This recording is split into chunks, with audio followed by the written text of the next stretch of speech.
तो जय हिंद एवरीवन।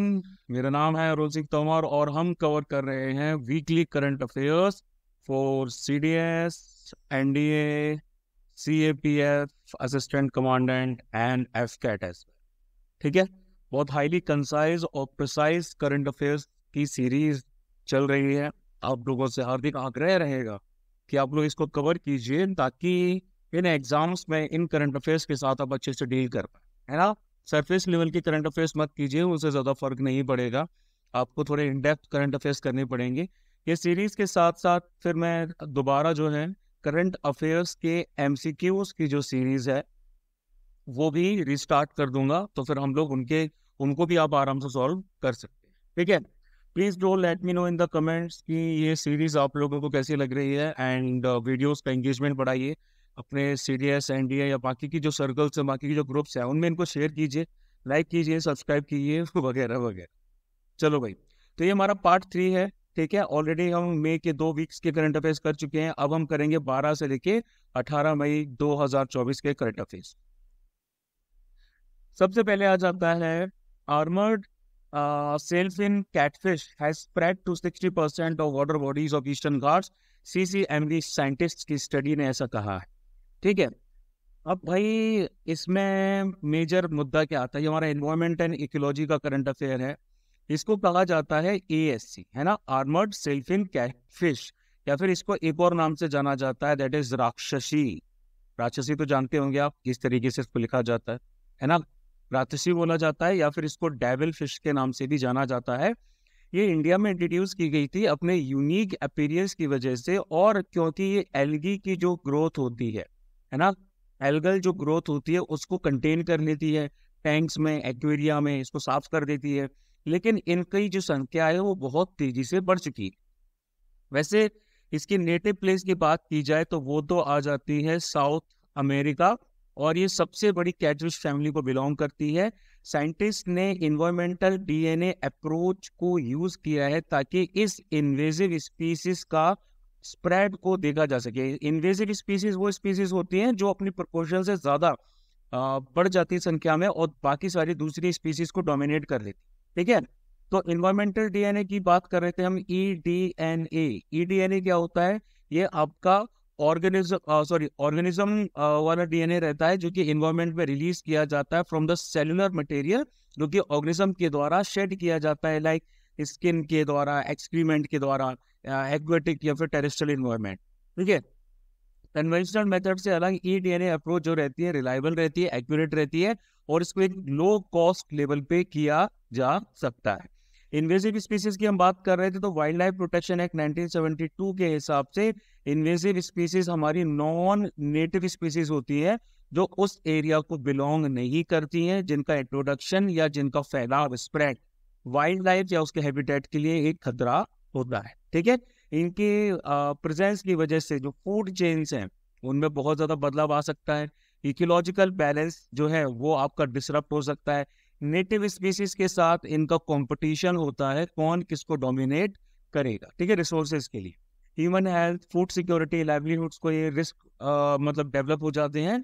तकरीबन IUCN की रेड लिस्ट में हर 10 में से एक स्पीसीज जो है वो आपकी इन्वेजिव स्पीसीज के द्वारा खतरे में पाई जा रही है। इनकी वजह से तकरीबन बहुत सारा मतलब की लॉस भी हो चुका है। फिर आगे बात करेंगे, after 2 decades earth is struck by the G5 level geomagnetic storm. ठीक है, ये जो G5 लेवल जियोमैग्नेटिक स्टॉर्म है ये आपके 2003 के हैलोवीन के स्टॉर्म्स थे, उनके बाद पहली बार देखा जा रहा है। ठीक है, अर्थ को मतलब स्ट्रक किया है। ये जो स्टॉर्म है ये मल्टीपल कोरोनल मास इजेक्शंस, यानी कि ये जो CMEs होते हैं इनके द्वारा ट्रिगर्ड किया गया है। अर्थ की तरफ इसकी डायरेक्शन है। जो मैग्नेटिक स्टॉर्म तो मेरे ख्याल से आप लोगों को पता ही होगा, है ना। जो मैग्नेटिक या फिर इनको हम लोग सोलर स्टॉर्म्स भी कहते हैं, ये वो डिस्टर्बेंसेस होते हैं जो अर्थ की मैग्नेटोस्फीयर में, यानी कि अर्थ की मैग्नेटिक फील्ड में डिस्टर्बेंसेस क्रिएट करते हैं। इंटेंसिटी के हिसाब से इनको G1 यानी कि माइनर की कैटेगरी में रखा जाता है, और G5 यानी कि एक्सट्रीम की कैटेगरी में रखा जाता है। ठीक है, ये डिस्टर्बेंसेस किस वजह से होते हैं कि जो चार्ज पार्टिकल सन के रहते हैं, ये जो आपके CMEs ऐसे स्मॉल बाउट्स में आते हैं, जब ये अर्थ की मैग्नेटिक फील्ड से टकराते हैं तो फिर क्या होता है कि जब इनका इंटरेक्शन होता है सन का, इन रेस का, इन बाउट्स का अर्थ की मैग्नेटिक फील्ड के साथ, तो फिर सोलर एक्सप्लोजन टाइप के जनरेट होते हैं और हमें एटमॉस्फेयर में कई सारे फिनोमेना देखने को मिलते हैं। तो CMEs की बात करें तो प्राइमरी ड्राइवर्स इस सारे जियोमैग्नेटिक स्टॉर्म्स के CMEs ही रहते हैं। कोरोनल मास इजेक्शंस के नाम से इनको जाना जाता है। ठीक है, ये प्योर हमारा ज्योग्राफी वाला टॉपिक है। ज्योग्राफी में काफी अच्छे से इस कंसेप्ट को एक्सप्लेन भी किया है मैंने लेक्चर वाली सीरीज में। तो ये लार्ज एक्सपल्शन होते हैं प्लाज्मा के, है ना। ये प्लाज्मा के लार्ज एक्सपल्शन होते हैं मैग्नेटिक फील्ड के। कहाँ से? सन का ये जो कोरोना वाला जोन है यहाँ से, आउटर मोस्ट पार्ट होता है सन के एटमॉस्फेयर का। ये आपके जनरली क्या होते हैं, सन स्पॉट के जो ग्रुप्स होते हैं वहां पर स्टार्ट होते हैं। सन स्पॉट, ये कुछ डार्क ग्रुप्स होते हैं ना, इनको सन स्पॉट्स कहा जाता है। इन जगहों पर सन के सरफेस में थोड़ा सा कम टेम्परेचर पाया जाता है बाकी के सरफेस के रिस्पेक्ट में, है ना। ये थोड़े ठंडे होते हैं, हाईली मैग्नेटाइज्ड एरियाज होते हैं सन के सरफेस पे। ये तकरीबन 1 से 3 दिन लेते हैं अर्थ के सरफेस पे पहुंचने के लिए। इसी के साथ एक और कंसेप्ट आता है हमारा, सोलर फ्लेयर्स का कंसेप्ट आता है।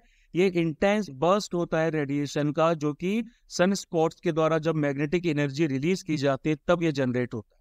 लार्जेस्ट एक्सप्लोसिव इवेंट्स जो है हमारे सोलर सिस्टम में, वो मिनट से लेकर आवर्स तक एक्सटेंड हो सकते हैं। स्पीड ऑफ लाइट पे ट्रेवल करते हैं, जो तकरीबन 8 मिनट अर्थ तक पहुंचने के लिए लेते हैं।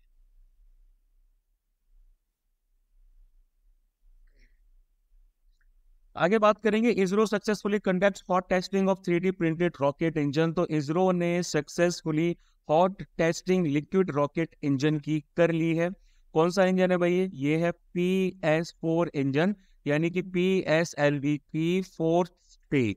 ठीक है, इसको एडिटिव मैन्युफैक्चरिंग टेक्नोलॉजी के द्वारा बनाया गया है। इसको मैन्युफैक्चर किया गया है, डेवलप किया गया है liquid propulsion system centre ISRO के द्वारा। ठीक है, इसके द्वारा क्या होगा, बहुत सारा रॉ मटेरियल का यूज और प्रोडक्शन टाइम हमारा बचाया जा सकता है। अब हम बात करेंगे कि भाई एडिटिव मैन्युफैक्चरिंग, यानी कि इसको 3D प्रिंटिंग का नाम भी दिया जाता है।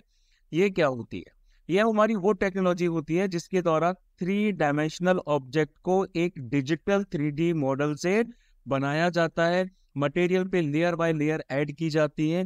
ये हमारा ट्रेडिशनल मैन्युफैक्चरिंग, यानी कि सबट्रैक्टिव जो मैन्युफैक्चरिंग होती है उससे टोटली अलग रहता है, जहां पर ऑब्जेक्ट को क्रिएट किया जाता है, जैसे कि कोई सॉलिड ब्लॉक ऑफ मटेरियल है ना, इसमें से फिर ऑब्जेक्ट को निकाला जाता है।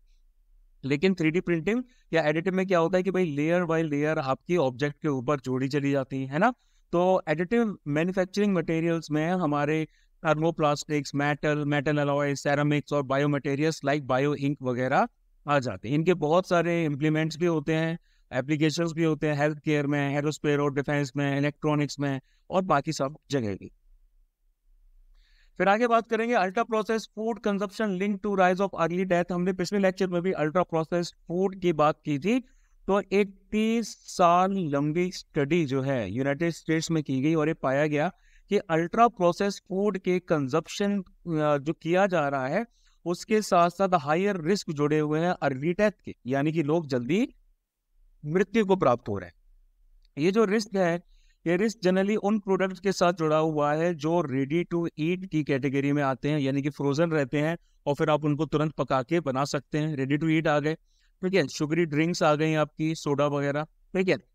डेयरी डेजर्ट्स आ गए, आइसक्रीम्स वगैरह, और प्रोसेस्ड ब्रेकफास्ट जो आपके प्रोडक्ट फूड्स रहते हैं, ये सब उसकी कैटेगरी में आते हैं। लेकिन रिसर्चर्स ने ये भी क्लैरिफाई किया है कि सारे के सारे यूपीएफ जो है उनको यूनिवर्सली रिस्ट्रिक्ट नहीं किया जाना है, लेकिन हमें सर्टेन टाइप के यूपीएफ जो कि लॉन्ग टर्म हेल्थ को इम्पैक्ट कर रहे हैं उनको ही रिस्ट्रिक्ट किया जाए।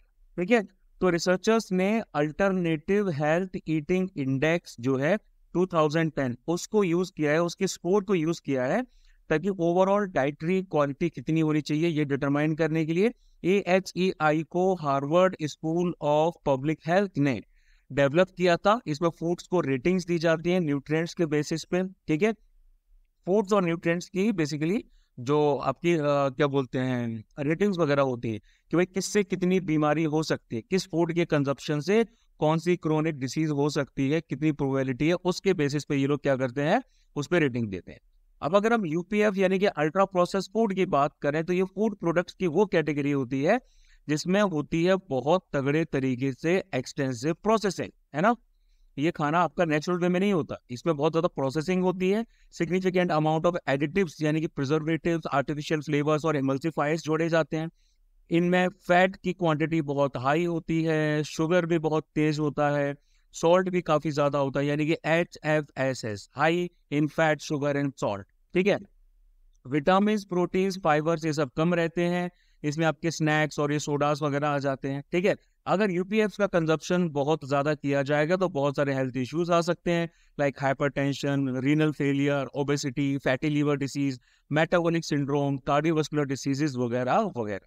इंडिया के यूपीएफ फूड सेक्टर की बात करें तो एक एनुअल ग्रोथ 13.4% जो है 2011 से लेकर 2021 के बीच में देखी गई है, और ये WHO के हिसाब से और भी तेजी से बढ़ेगी, क्योंकि भाई हमारे जो फूड इन्फ्लुएंसर्स हैं, वाह भैया मजा आ गया। ठीक है, ये भैया ने अमूल बटर का पूरा ब्लॉग डाल दिया।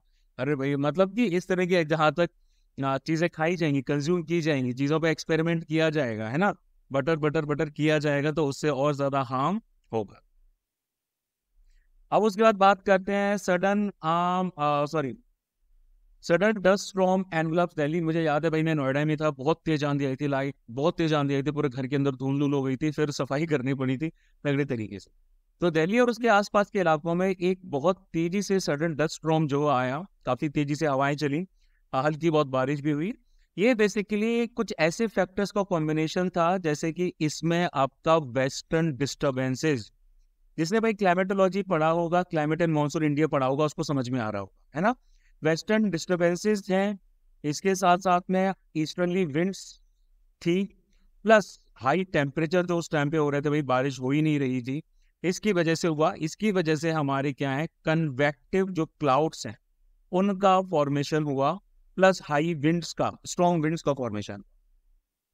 डस्ट स्टॉर्म्स की बात करें, डस्ट स्टॉर्म्स मतलब ये आंधियां जो रहती है, धूल भरी आंधियां, ये तब क्रिएट होते हैं जब हमारी तेज और टर्बुलेंट विंड्स क्या करती हैं, सैंड के या फिर मिट्टी के पार्टिकल्स को ऐसे ऊपर की तरफ उठाती है कन्वेक्शन के फॉर्म्स में, है ना।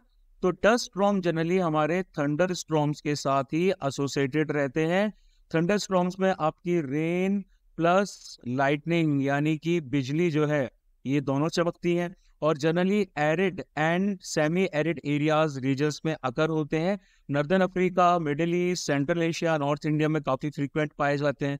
तो जो हमारा नॉर्थ वेस्ट इंडिया है, Punjab, Haryana, Delhi NCR, western UP, upper Rajasthan, है ना, ये जो सारे के सारे इलाके हैं, यहाँ पर कन्वेक्टिव डस्ट स्टॉर्म्स जो है काफी ज्यादा पाए जाते हैं। इनको लोकली हम क्या बोलते हैं, आंधी के नाम से जानते हैं।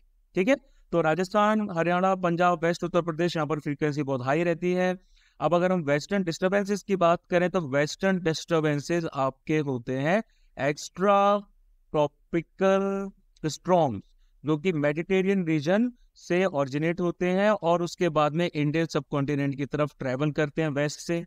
वेस्टर्न डिस्टर्बेंसेस की वजह से नॉन मॉनसूनल रेन गर्मियों के टाइम में इंडिया में होती है in the north western Indian subcontinent, जो हमें गर्मी से थोड़ी बहुत राहत देती है। वहीं अगर हम ईस्टर्ली विंड्स की बात करें तो ये कांस्टेंट विंड्स होती है, जो कि इक्वेटर के पास कुछ इस डायरेक्शन में यहाँ पर ट्रेवल करती हैं, है ना, east to west near the equator. ये ट्रेड विंड्स होती हैं, जो कि वार्म मॉइस्ट विंड के तौर पे ऑरिजिनेट होती है यहाँ इक्वेटर के पास में, ऐसे ऊपर की तरफ उठती है और फिर यहाँ आगे की तरफ क्या करती है, ट्रॉपिक ऑफ कैंसर और ट्रॉपिक ऑफ कैप्रिकॉर्न की तरफ नीचे की तरफ जाती है। फिर ये पूरा प्रोसेस होता है, यानी कि कन्वेक्टिव सेल्स वगैरह बनते हैं, Hadley cell, polar cell, Ferrel cell वगैरह वगैरह। फिर हम आगे बात करेंगे, Supreme Court pass judgment to strengthen juvenile justice act 2015। Supreme Court का जो जजमेंट है, ये जजमेंट आया है child in conflict with law through his mother versus state of Karnataka. ठीक है। इस केस के अंदर आपके जो प्रीलिमिनरी असेसमेंट है child in conflict with law, उसका असेसमेंट किया जाएगा। इसके हिसाब से कुछ प्रोविजंस वगैरह हैं, उनकी बात की गई है फॉर द हीनियस ऑफेंस। ठीक है। अब अगर हम juvenile justice care and protection of children act 2015 की बात करें तो इसमें ये बोला गया है कि सीसीएल से रिलेटेड जो भी लॉज रहेंगे उनको कंसोलिडेट किया जाए, उनको अमेंड किया जाए, और child in near of care and protection को यानी कि सीसीपी को भी इसमें शामिल किया जाए। CCN का क्या मतलब होता है ना? Child in conflict with law का मतलब क्या है? इसका मतलब होता है ऐसा बच्चा जो 18 साल से कम उम्र का होता है और जिसने कोई हाईली हीनियस क्या बोलते हैं ऑफेंस कमिट किया हो। ठीक है, तो इस पूरे एक्ट के अंदर बोला गया है कि भाई हमारे जुवेनाइल जस्टिस बोर्ड यानी कि JJBs को बनाया जाएगा हर जिले के अंदर ताकि CCL के केसेस के साथ डील किया जा सके। प्रीलिमिनरी असेसमेंट में क्या शामिल रहेगा? अगर हीनियस ऑफेंसेस जो हैं जो कि बच्चे के द्वारा 16 साल की ऊपर के बच्चे के द्वारा किए गए हैं, तो जुवेनाइल जस्टिस बोर्ड क्या करेगा? एक प्रीलिमिनरी असेसमेंट करेगा, बच्चे की कैपेसिटी को देखेगा कि ये फ्यूचर में क्राइम कितना ज्यादा और कर सकता। प्रीलिमिनरी असेसमेंट के बाद चिल्ड्रन की कोर्ट जो है वो ये डिसाइड करेगी कि बच्चे को एडल्ट की तरह ट्रायल में लाना है कि उसको एक नाबालिग की तरह ट्रायल में लाना है। ठीक है, इस जजमेंट की अगर हम कुछ और हाईलाइट्स की बात करें तो प्रीलिमिनरी असेसमेंट ऑर्डर जो आपका जुवेनाइल जस्टिस बोर्ड का होता है उसके खिलाफ अपील जो है वो चिल्ड्रंस कोर्ट में दायर की जा सकती है। ये जो अपील्स हैं आपकी, ये सेशंस कोर्ट में दायर नहीं की जा सकती हैं। ठीक है, जहां भी अवेलेबल रहेगा। इसके साथ साथ कोर्ट को 30 दिन का जो टाइम लिमिट है ऐसी अपील्स को क्या बोलते हैं प्रोसेस करने के लिए, प्रेफर करने के लिए, वो भी दिया जाएगा। टाइम पीरियड 3 महीने का प्रिस्क्राइब किया था for the completion of preliminary assessment. वो मैंडेटरी नहीं है लेकिन वो सिर्फ डायरेक्टिव है नेचर। फिर बात करेंगे हम सबके प्रिय रस्किन बॉन्ड जी के बारे में। इनको साहित्य अकेडमी फेलोशिप अवार्ड दिया गया है। फेलोशिप जो है वो हाईएस्ट ऑनर रहता है जो अकेडमी किसी राइटर को देती है। इसको basically the immortals of the literature यानी कि लिटरेचर के यानी कि साहित्य के जो अमर लोग हैं उनके लिए रिजर्व रखा जाता है। अगर हम रस्किन बॉन्ड जी की बात करें, मेजर लिटरेरी वर्क्स की बात करें तो vagrants in the valley, once upon a monsoon time, angry river, strangers in the night, all road leads to Ganga वगैरह इनके कुछ मेजर काम है। मुझे पता है इनके बारे में पता चला था जब मैंने क्लास 7th या 8th में ऐसा कुछ में एक स्टोरी पढ़ी थी अरुण के बारे में। मेरी नाम का बंदा है, ठीक है। देहरादून रेलवे स्टेशन पे उसको एक वुमेन मिलती है, the women at platform number 8 I guess, ऐसी कुछ एक स्टोरी थी इसके बारे में, काफी बढ़िया स्टोरी थी। तो इसके बारे में थी, तब से मैंने इनकी काफी सारी स्टोरीज पढ़ी।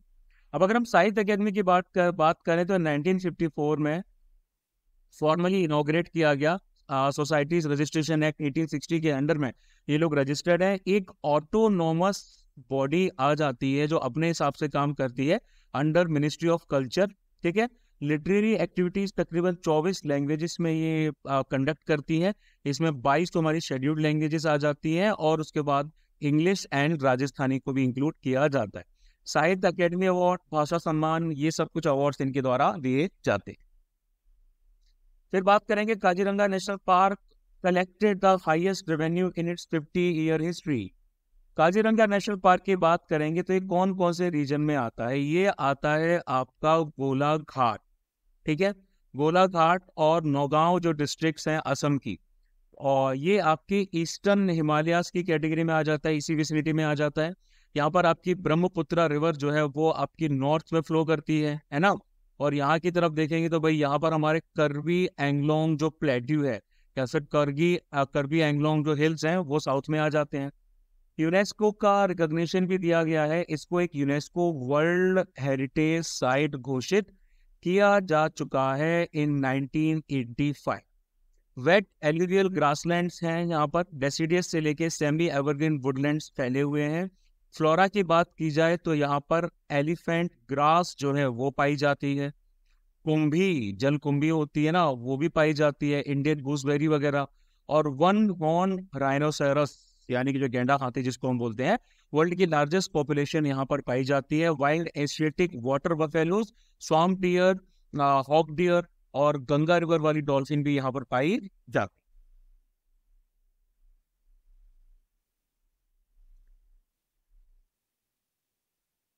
आगे बात करते हैं सी एनेमोन की। तो साइंटिस्ट ने मास सी एनेमोन ब्लीचिंग जो है वो अगाती आइलैंड के पास पाई है। अगाती आइलैंड आप सबको पता है लक्षद्वीप आइलैंड्स की विसिनिटी में आता है। ये होते क्या है, ये हमारे ओशन ड्वेलिंग यानी कि मेरीन लाइफ वाले मेंबर्स होते हैं फाइलम, सॉरी BHYLUM, फाइलम सैनिडेरिया के।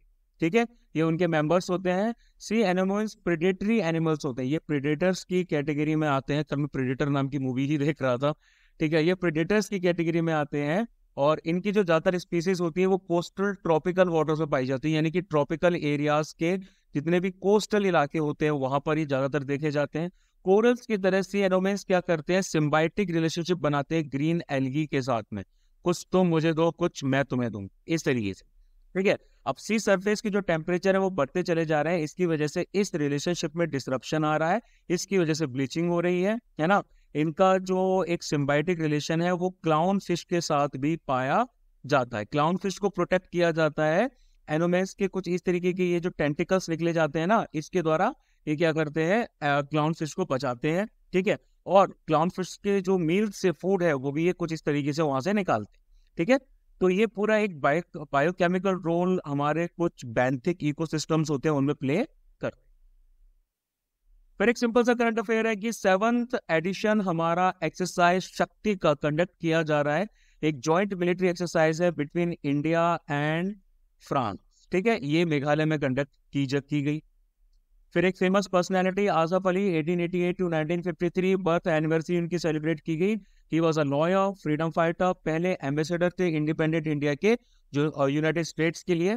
One of the founding member of home rule league at Delhi. Non cooperation movement, civil disobedience movement, individual satyagraha और क्विट इंडिया मूवमेंट में पार्टिसिपेट किया। शहीद भगत सिंह और बटुकेश्वर दत्त को सेंट्रल असेंबली बॉम्ब केस 1929 में इन्होंने डिफेंड भी किया। इनको सेंट्रल लेजिस्लेटिव असेंबली में 1935 में मुस्लिम नेशनल पार्टी के अंडर जो है इलेक्ट किया। फिर हम बात करेंगे India and Iran sign long term bilateral contract for operation of terminal at Chabahar port, ठीक है। एक 10 साल का जो कॉन्ट्रैक्ट है वो साइन किया गया ताकि ये, इसका नाम है Shahid Beheshti port terminal at Chabahar port, ठीक है। इसके द्वारा रीजनल कनेक्टिविटी बढ़ाई जाएगी, ट्रेड और इन्वेस्टमेंट अपॉर्चुनिटीज इंडिया, ईरान और उसके साथ साथ अफगानिस्तान में बढ़ाई जाएंगी। चाबहार के बारे में तो भाई आप सबको पता होगा, चाबहार एक ओवरसीज पोर्ट है जो इंडिया के द्वारा मैनेज किया जाएगा। दूसरा पोर्ट जिसको इंडिया मैनेज करती है वो आ जाता है सिटवे पोर्ट ऑफ म्यांमार, ठीक है, ये भी एक ओवरसीज पोर्ट है जिसको इंडिया मैनेज करेगी। चाबहार पोर्ट की बात करें तो ये आ जाता है आपका मकरान कोस्ट पे, ठीक है। इस कोस्ट का नाम है Makran coast in the south east region part of the Iran. यहाँ पर सिस्तान और बलूचिस्तान प्रोविंस आ जाती हैं, ठीक है। गल्फ ऑफ ओमान आ जाता है और उसके साथ साथ यहाँ पर स्ट्रेट ऑफ हॉर्मुज जो है वो भी लाए करती। ये डीप सी पोर्ट है ईरान का और डायरेक्ट ओशन एक्सेस है इसको। 2 टर्मिनल्स आ जाते हैं चाबहार पोर्ट प्रोजेक्ट में, शाहिद बेहेस्ती आ जाता है एक तो, और दूसरा आ जाता है शाहिद कलांतरी, ठीक है। तो ये जो पोर्ट है ये international north south transport corridor INSTC जो कि प्रपोज्ड है उसका पार्ट है। INSTC जो है ये 7200 किलोमीटर का मल्टी मोड ट्रांसपोर्ट प्रोजेक्ट है जो कि इंडियन ओशन को यहाँ से पर्शियन गल्फ से लेके कैस्पियन सी से लेके ईरान से होते हुए नॉर्दर्न यूरोप यानी कि सेंट पीटर्सबर्ग एक रशिया तक लिंक करेगा, ठीक है। चाबहार पोर्ट की बात करें इंडिया के लिए क्या सिग्निफिकेंस है, तो काउंटर बैलेंस करता है पाकिस्तान के ग्वादर पोर्ट, ठीक है। पाकिस्तान के ग्वादर पोर्ट को ये काउंटर बैलेंस करता है क्योंकि ग्वादर पोर्ट और चाइना का ये जो बेल्ट एंड रोड इनिशिएटिव है ना, इसके द्वारा अफगानिस्तान और सेंट्रल एशिया तक हमको एक्सेस मिलती है, इजी एक्सेस मिलती है फ्रॉम इंडिया वेस्ट कोस्ट, यानी कि यहाँ से इंडिया के वेस्ट कोस्ट से क्या है इजी एक्सेस मिलती है। कांडला पोर्ट जो कि आपका गुजरात का है वो सिर्फ यहाँ से 550 नॉटिकल माइल्स दूर है। एक शॉर्टर रूट जो है उसकी वजह से इंडिया के ट्रेड पोटेंशियल यूरोपियन कंट्रीज के साथ में और भी अच्छे तरीके से फैसिलिटेट हो सकते हैं। फिर नेक्स्ट खबर आ रही है कि वेनेजुएला में be the first nation to lose all its glacier. तो भाई international cryosphere climate initiative ICCI के द्वारा ये जो हम्बल है ना, इसको कहा जाता है हम्बल या फिर ला कोरोना, वेनेजुएलन लैंग्वेजेस में इसको कहा जाता है। ये वेनेजुएला का लास्ट स्टैंडिंग ग्लेशियर है, एंडीज माउंटेन रेंजेस में लाई करता है। ये आपका इतना छोटा हो चुका है कि अब इसको ग्लेशियर की कैटेगरी में रखा ही नहीं जा सकता, ठीक है। आईसीसीआई की बात करें तो ये एक नेटवर्क है ऐसे एक्सपर्ट्स और रिसर्चर्स का जो गवर्नमेंट्स के साथ कोलैबोरेट करते हैं, ऑर्गेनाइजेशंस के साथ कोलैबोरेट करते हैं ताकि अर्थ के क्रायोस्फीयर को, ठीक है, बचाया जा सके। क्रायोस्फीयर क्या होता है? क्रायोस्फीयर का मतलब होता है स्नो एंड आइस, ठीक है, जो कि जमीन पे पाई जाती है। आइस कैप, ग्लेशियर्स, परमाफ्रॉस्ट, सी आइस, ये सब आपके क्रायोस्फीयर की कैटेगरी में आते हैं। ग्लेशियर तो हम सबको पता है, ये आइस और स्नो का ऐसा एक्यूमुलेशन होता है जो कि धीरे धीरे मूव करता है जमीन पे। ग्लेशियर्स बहुत तेजी से पिघल रहे हैं ग्लोबल वार्मिंग की वजह से, वार्मिंग ऑफ ओशन वाटर्स की वजह से, है ना। एल्पाइन की बात करें हम, हिंदू कुश हिमालयाज जैसे इसमें आ जाते हैं। और आइस शीट्स की बात करें, अंटार्कटिक वगैरह आ जाती है। इन दोनों को इम्पेक्ट किया गया है। और जिस हिसाब से ये नई जनरेशन बकैती कर रही है, उस हिसाब से हमें नहीं लगता कि ग्लेशियर बचाने की हमें कोई जरूरत नहीं चाहिए, ठीक है। फिर आगे बात करेंगे, first human recipients of a genetically modified pig kidney transplant has died. तो भाई इस पूरे प्रोसेस को कहा जाता है जेनो ट्रांसप्लांटेशन।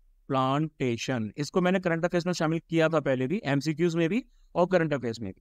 ये एक ऐसा प्रोसीजर होता है जिसमें ट्रांसप्लांटेशन, इम्प्लांटेशन या फिर इन्फ्यूजन किया जाता है live non human animal cells का, टिश्यूज का, ऑर्गन्स का एक ह्यूमन रेसिपिएंट, ठीक है। ऐसे प्रोसीजर की नीड इसीलिए फेल्ट हुई क्योंकि जो ट्रांसप्लांटेशन के बीच में जो गैप हो रहा था कि भाई पेशेंट्स को जो ट्रांसप्लांटेशन चाहिए और डोनर ऑर्गन्स जितने अवेलेबल है उनके बीच में एक बहुत ज्यादा गैप था। और भाई पिग्स को ही क्यों यूज किया जाता है ऐसे ट्रांसप्लांटेशन के लिए? तो पिग के जो ऑर्गन का साइज होता है, जो फिजियोलॉजिकल मेटाबॉलिज्म होता है, जो इम्यून सिस्टम होता है, ये ह्यूमन बींग्स के जैसा ही पाया गया, ठीक है। तो कौन कौन से ऑर्गन्स यूज किए जा सकते हैं? Heart, liver and lung. 2022 में पहला जीनो ट्रांसप्लांटेशन जो है जेनेटिकली मॉडिफाइड पिग हार्ट का किया गया था और जो ह्यूमन रेसिपिएंट था अब उसकी मृत्यु हो चुकी। फिर हम आगे बात करेंगे, United Nations office on drugs and crime UNODC, इन्होंने world wildlife crime report 2024 release की है ना। ये रिपोर्ट्स का नाम आपको याद रखना जरूरी है, की फाइंडिंग्स के बारे में भी याद रखना जरूरी है, जो कुछ डेफिनेशंस आते हैं उनको भी देखना आपके लिए बहुत ज्यादा जरूरी आ जाता। तो देखो भाई, 2015 से लेके 2021 के बीच में राइनोसोरस जो है, ठीक है, राइनो सोरसिस जो है, प्लस उनके साथ साथ सेडार्स, ये मोस्ट इम्पैक्टेड एनिमल और प्लांट स्पीसीज पाई गई हैं, ठीक है। ये तो भाई हमारा एनिमल है और ये हमारी प्लांट स्पीसीज है। लार्जेस्ट नंबर ऑफ जो सीजर्स हैं वो 2015 से लेकर 2021 के बीच में जो किए गए, उसमें कोरल्स आ जाती हैं, उसके बाद में क्रोकोडिलियंस जो हैं वो आ जाते हैं, और उसके बाद में आ जाते हैं एलिफेंट से related products. Wild life crime की अगर हम बात करेंगे तो वाइल्ड लाइफ क्राइम का मतलब होता है possession, trade or movement, consumption of wild animal and plants or their derivatives in contravention of any international, regional और national legislation। राष्ट्रीय, राज्य, अंतरराष्ट्रीय कोई भी कानून के खिलाफ में जब आप वाइल्ड एनिमल्स या वाइल्ड प्लांट स्पीसीज वगैरह जो है आप उनसे रिलेटेड चीजों का यूज करते हैं, कंजप्शन करते हैं, व्यापार करते हैं, तो उसको वाइल्ड लाइफ क्राइम की श्रेणी में रखा जाता है। अब भाई वाइल्ड लाइफ क्राइम से लड़ने के लिए क्या स्टेप्स लिए गए हैं? तो अगर हम ग्लोबली बात करें तो United Nations office on drugs and crime यानी कि यूएनओडीसी का ग्लोबल प्रोग्राम आ जाता है for combating wild life and forest crime 2040, ठीक है। यूएनओडीसी को इसको 1997 में वियना यानी कि ऑस्ट्रेलिया में एस्टेब्लिश किया गया था ताकि इलिसिट ड्रग्स और ऑर्गेनाइज्ड क्राइम के खिलाफ लड़ा जा सके। वाइल्ड लाइफ क्राइम इनिशिएटिव भी आ जाता है जो कि ग्लोबल पोचिंग क्राइसिस को देखता है, शिकार के साथ डील करता है। ये एक स्ट्रेटेजिक पार्टनरशिप आ जाती है between traffic wild life trade monitoring network and world wild life fund. India की बात करें तो भाई हमने वाइल्ड लाइफ प्रोटेक्शन एक्ट 1972 लागू कर रखा है, जिसमें किसी भी तरह के इक्विपमेंट, व्हीकल या वेपन को कब्जे में ले लिया जाता है, जिससे वाइल्ड लाइफ ऑफेंसेस क्रिएट किए जाते हैं, कमिट किए जाते हैं। Wild life crime control bureau को एस्टेब्लिश किया गया था ministry of environment and forest के द्वारा, ताकि ऑर्गेनाइज्ड वाइल्ड लाइफ क्राइम के साथ डील किया जा सके। फिर बात करेंगे, China becomes India top trading partner in financial year 2024। तो भाई एक थिंक टैंक है जिसका नाम है ग्लोबल ट्रेड रिसर्च इनिशिएटिव, इनके हिसाब से इंडिया का जो बायलैटरल ट्रेड है, बायलैटरल ट्रेड मतलब जब दो कंट्रीज के बीच में होता, मल्टीलैटरल जब एक कंट्री का बहुत ज्यादा कंट्रीज के साथ होता। तो इंडिया का जो बायलैटरल ट्रेड है चाइना के साथ में वो 118 बिलियन यूएस डॉलर पहुंच चुका है in the physical year 2024। China ने रिप्लेस कर दिया है यूनाइटेड स्टेट्स को, जो कि इंडिया का टॉप ट्रेडिंग पार्टनर था ड्यूरिंग फाइनेंशियल ईयर 2022 एंड 2023। जीटीआरआई की जो रिपोर्ट है इसमें यह भी बताया गया है कि 2019 से लेके 2024 के बीच में इंडिया के जो एक्सपोर्ट है चाइना, है ना, हम जो चाइना को सामान भेज रहे हैं उसमें एक डिक्लाइन देखा गया है 0.6% का, जबकि चाइना से जो हम सामान मंगा रहे हैं उसमें 44.7% इंक्रीज देखा गया। फिर हम बात करेंगे UNESCO MOW Asia Pacific regional register includes Indian literary works. तो भाई 3 इंडियन लिटरेरी वर्क्स की जो मैन्युस्क्रिप्ट है, हस्त लिखित जो प्रतियां हैं, उनको इसमें एक तो भाई हमारी आ जाती है रामचरित मानस, तुलसी कृत रामचरित मानस आ जाती है। इसके साथ साथ पंचतंत्र भी जो है उसमें शामिल कर ली जाती हैं, और उसके बाद एक आ जाती है सहद्रा या लोकन, ये भी आ जाती है। इनको memory of the world Asia Pacific regional register में 17 और भी वर्क के साथ शामिल किया गया है। ये डिसीजन 10th मीटिंग पे लिया गया of the memory of the world committee for Asia and Pacific, जो कि आपकी मंगोलिया के उलान बटार में कंडक्ट की गई। अब अगर हम रामचरितमानस की बात करें तो इसको 16th सेंचुरी में गोस्वामी तुलसीदास के द्वारा लिखाया गया, है ना, जो कि वाल्मीकि रामायण पर बेस्ड थी और आजकल हर हिंदू के घर में आपको मिल जाएगी। अवधी लैंग्वेज में इसको लिखा गया है, ठीक है, हर जनमानस के लिए। और इसमें 7 कांड जो हैं वो आ जाते हैं। इसमें रामायण के इवेंट्स को एक पोएम के फॉर्म में बताया गया है। पंचतंत्र की बात करें तो इसको पंडित विष्णु शर्मा ने संस्कृत में लिखा है। इसमें इंडिया की फेबल्स आ जाती है, ओल्डेस्ट कलेक्शन आ जाता है, इसमें 5 पार्ट्स आ जाते हैं और इसके अंदर स्टोरी विद इन स्टोरी का कंसेप्ट आ जाता है, यानी कि ऑथर एक स्टोरी सुना रहा है उसके अंदर एक और स्टोरी आ जाती है। इसमें जनरली मोरल आपकी शिक्षाएं दी गई है एनिमल्स और बाकी सारे कैरेक्टर्स को यूज करके। अब उसके बाद सहद्रा लोकना की अगर हम बात करें, ठीक है, इसकी अगर हम बात करते हैं तो इसको आचार्य आनंदवर्धन ने संस्कृत में लिखा था और ये भी इंडियन पोइटिक्स के ऊपर एक टेक्स्ट है।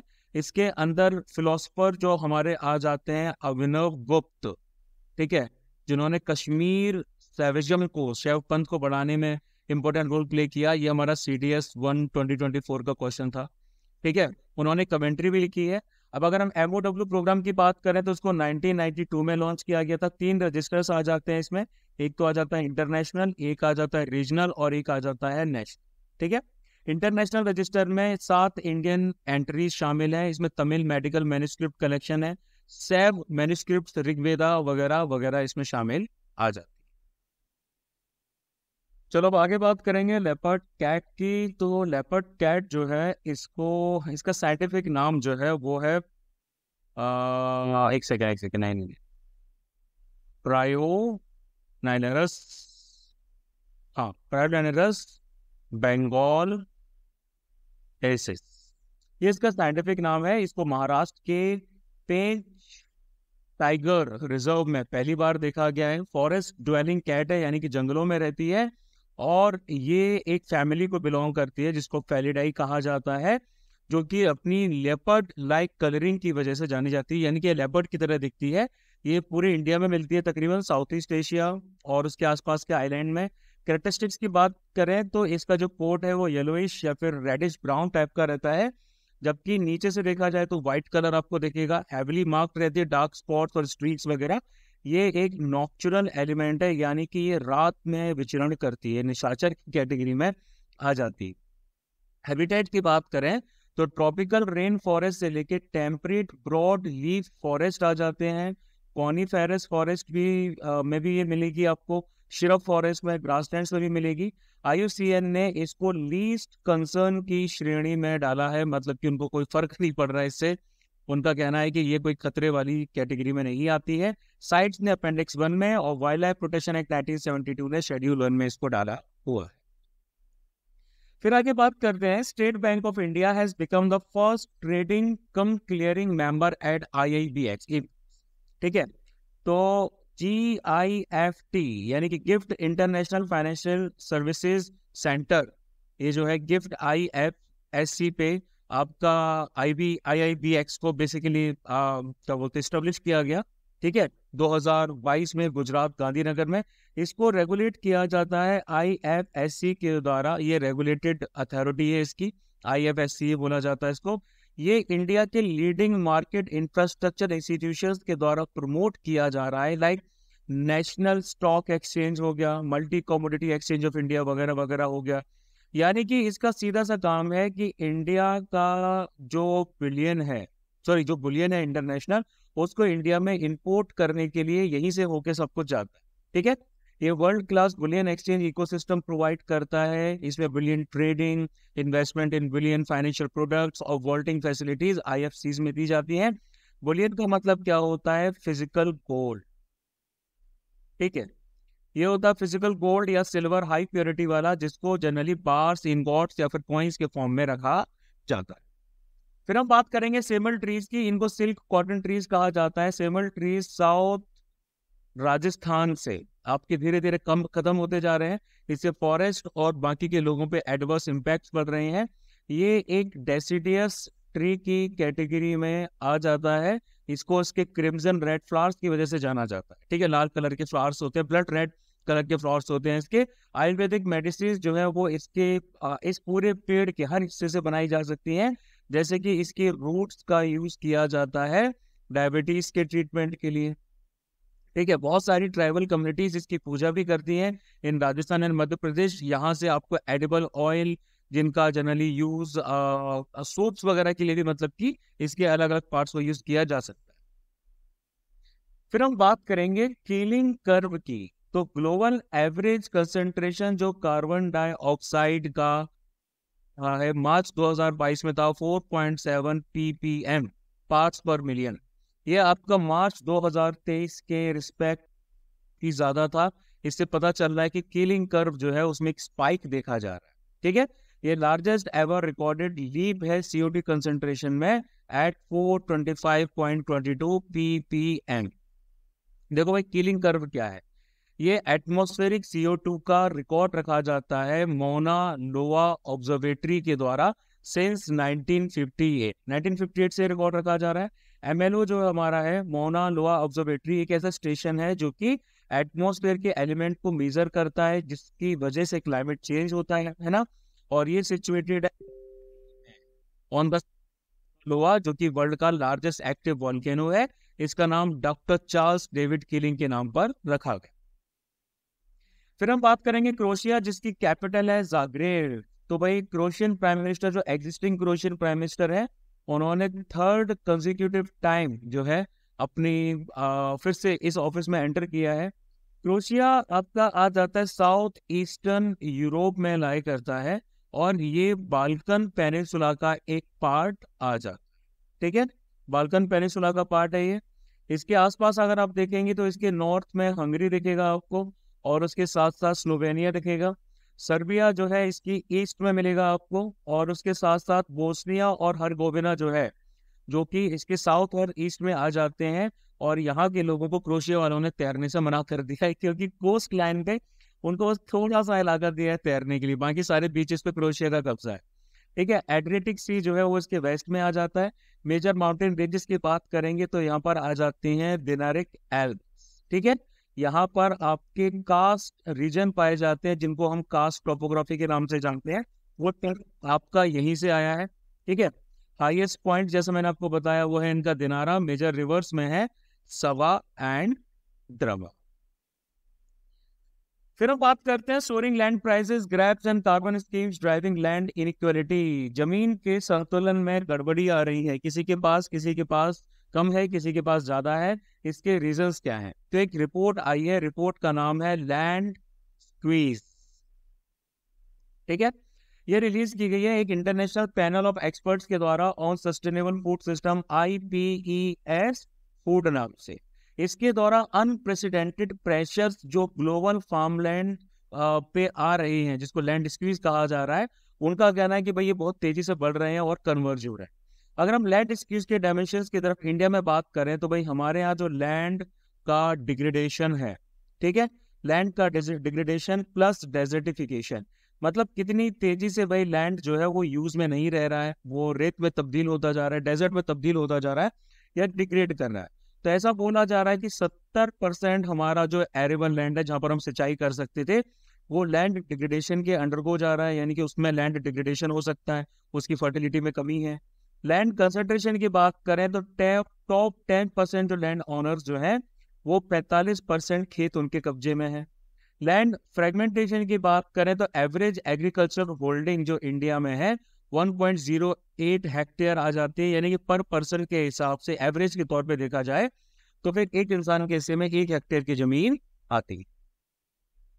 फिर हम बात करेंगे advocates not liable under consumer protection act for deficiency of services, supreme court ने ऐसा बोला, ठीक है। तो सुप्रीम कोर्ट ने क्या किया, उन्होंने नेशनल कंज्यूमर,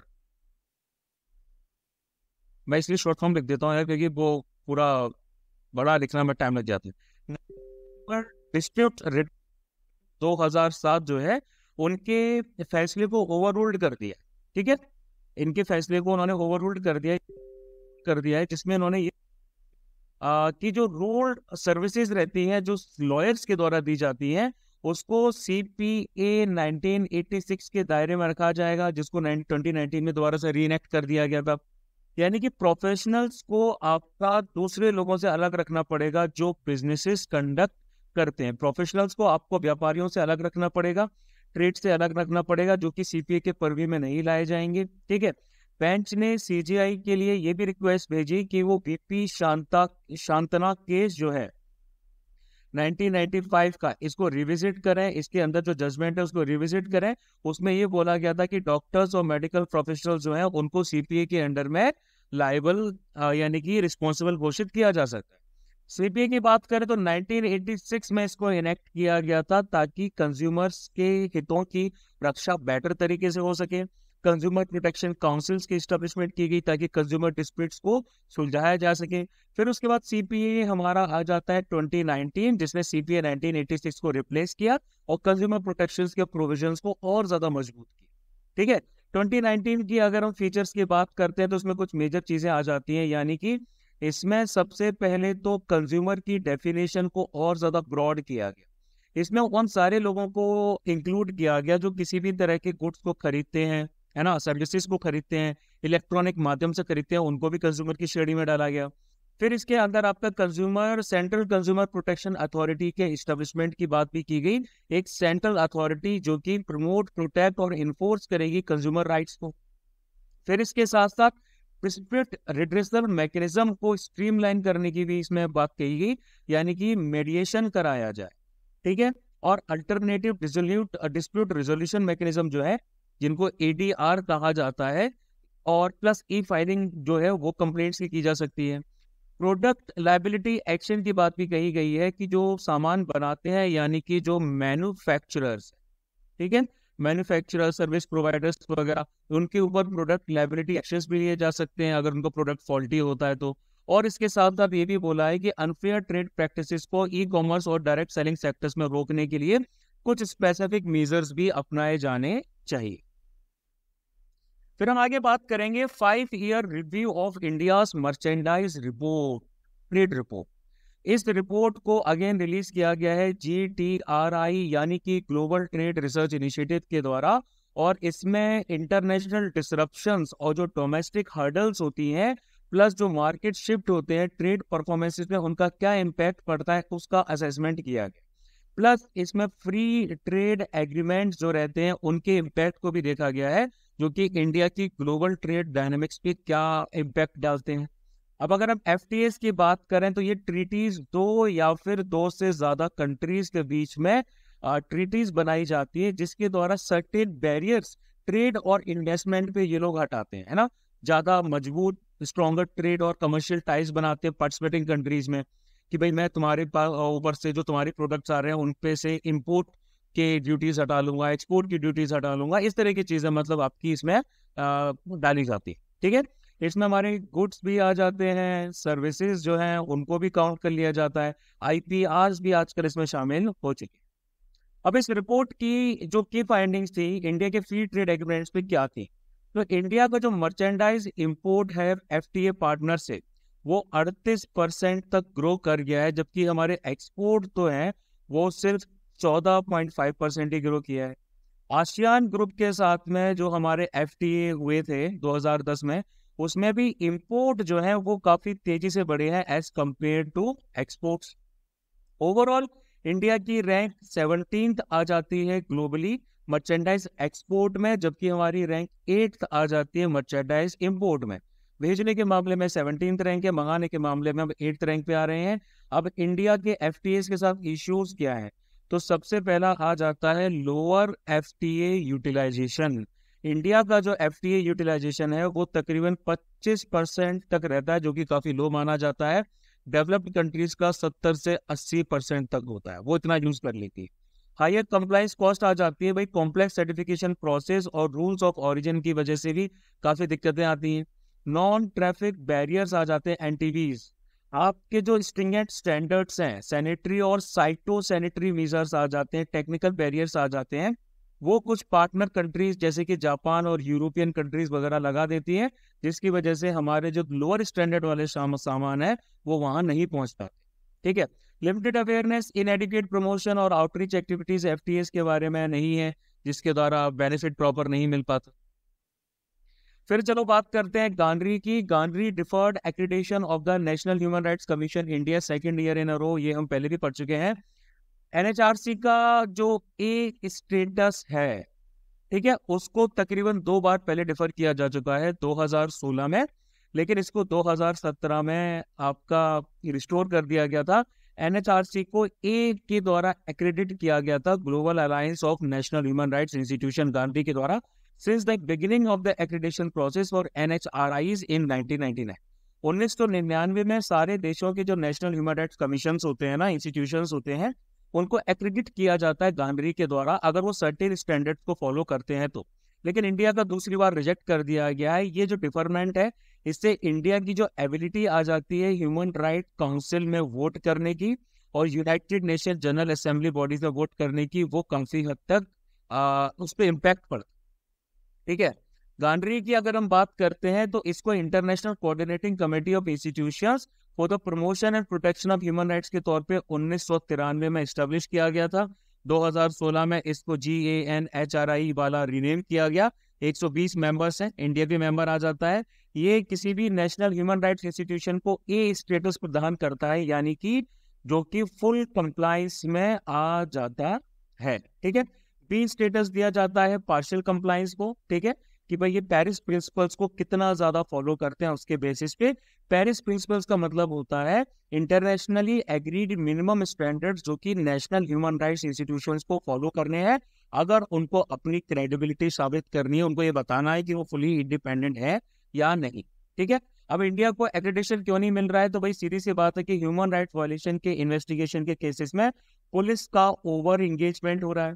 ठीक है, एनएचआरसी का जो कंपोजिशन है उसमें डाइवर्सिटी बहुत कम है। ठीक है, स्टाफ में, लीडरशिप में, और उसके साथ साथ मार्जिनलाइज जो ग्रुप्स हैं उनके प्रोटेक्शन के लिए सफिशिएंट एक्शन नहीं लिए जा रहे। फिर बात करेंगे टी बोर्ड ऑफ इंडिया यानी कि TBI की। तो डेटा रिलीज किया है टी बोर्ड ऑफ इंडिया ने, उनके हिसाब से टी प्रोडक्शन जो टी स्टेट्स आ जाते हैं, कौन सी जगहों के स्टेट्स आ जाते हैं, असम और वेस्ट बंगाल के, वो तकरीबन आपके 50% तक ड्रॉप हो सकते हैं।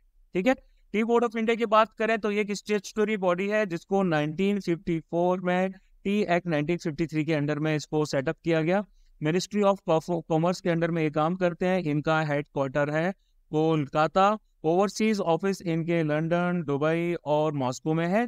31 मेंबर्स आ जाते हैं इसमें इंक्लूडिंग चेयरमैन, और इसको हर 3 साल में इसका गठन किया जाता है। फिर बात करेंगे रेड पांडा यानी कि एलेरस वुल्गेंस की। तो एक रेड पांडा जो है recently eagle nest wild life sanctuary यानी कि अरुणाचल प्रदेश में देखा गया। ये छोटा सा आर्बोरियल मैमल होता है जो कि हाई एल्टीट्यूड एरियाज, फॉरेस्ट जो है हमारे नेपाल, इंडिया, भूटान, म्यांमार और चाइना वगैरह में पाया जाता है। इसके हैबिटेट में टेम्परेट जो फॉरेस्ट आ जाते हैं हिमालयाज के, सिक्किम, वेस्ट बंगाल, मेघालय, अरुणाचल प्रदेश, वो आ जाते हैं। और ये तकरीबन 2200 मीटर से लेके 4800 मीटर की रेंज में एल्टीट्यूड पे बहुत अच्छे से थ्राइव करता है, जहां पर डेसिडियस के साथ साथ आपके कॉनिफर फॉरेस्ट भी पाए जाते हैं और साथ में बेम्बू के अच्छे खासे वेजिटेशन भी मिलते हैं। IUCN ने इसको इंडेंजर्ड की कैटेगरी में रखा है। वाइल्ड लाइफ प्रोटेक्शन एक्ट ने शेड्यूल 1, साइट्स ने अपेंडिक्स 1, और कंजर्वेशन स्टेटस के इश्यूज की बात करें तो इनके हैबिटेट फ्रेगमेंटेशन और डिग्रेडेशन हो रहा है, इनके हैबिटेट्स धीरे धीरे खो रहे हैं। फेरल जो डॉग्स होते हैं वो इनका शिकार भी करते हैं। ओकेजनल हंटिंग और पोचिंग भी इनकी होती है। फिर अब इंडिया वल्नरेबिलिटी इंडेक्स VIX की बात करें तो रिसेंटली इंडिया विक्स जो है वो 21 के क्रिटिकल थ्रेशोल्ड से ऊपर पहुंच चुका है। इससे पता चल रहा है कि इंडिया के स्टॉक मार्केट में हाई वॉलेटिलिटी पाई जा रही है, अनस्टेबिलिटी पाई जा रही है ना। VIX की बात करते हैं तो ये एक मीजर होता है जिसके द्वारा पता चलता है कि भाई कितना इसके अंडर में जो इंडेक्स है वो कितना फ्लक्चुएट कर सकता है ना। और 30 कैलेंडर डेज के रिस्पेक्ट में इसको काउंट किया जाता है। जितना ज्यादा इंडिया विक्स की वैल्यू हाई होगी उतना ज्यादा ही वॉलेटिलिटी होगी, जितनी ज्यादा इसकी वैल्यू कम होगी उतना ज्यादा ही वॉलेटिलिटी इसकी कम होगी। ठीक है, इसको इंडेक्स ऑप्शन प्राइसेस जो निफ्टी होती हैं उसके बेसिस उसके ऊपर ही बेस्ड है। कंप्यूटेशन मेथोडोलॉजी जो है ये Chicago board of option exchange जो है उसके ऊपर पे बेस्ड है ये। और CBOE जो है इसने पहली बार वॉलेटिलिटी इंडेक्स यूएस मार्केट्स में 1993 में इंट्रोड्यूस किया। फिर आ जाती है एक्सरसाइज तर्कश। तो 7th एडिशन इंडो US यानी कि इंडिया और यूनाइटेड स्टेट्स की जॉइंट काउंटर टेररिज्म एक्सरसाइज तर्कश को कोलकाता में कंडक्ट किया गया। ये इंडिया के NSG और United states special operation forces यानी कि SOF के बीच में कंडक्ट की गई। फिर हम बात करेंगे एक फेमस पर्सनैलिटी अरुण चंद्र गुहा 1892-1983 के बारे में। Freedom fighter and renowned writer Arun Chandra Guha को उनकी बर्थ एनिवर्सरी पे रिमेंबर किया गया। ये कॉन्स्टिट्यूएंट असेंबली के मेंबर थे। 1946 से मेंबर ऑफ पार्लियामेंट रहे, 3rd लोकसभा यानी कि 1963 तक।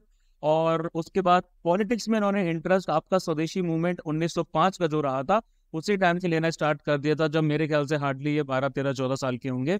1910 के बाद में उन्होंने जुगांतर पार्टी जो थी, ठीक है, जुगांतर पार्टी एक सीक्रेट रिवोल्यूशनरी सोसाइटी थी बंगाल और उसके आसपास के रीजन की, उसमें एक एक्टिव मेंबर के तौर पे पार्ट करना स्टार्ट कर दिया जब वो एक टीनेजर थे।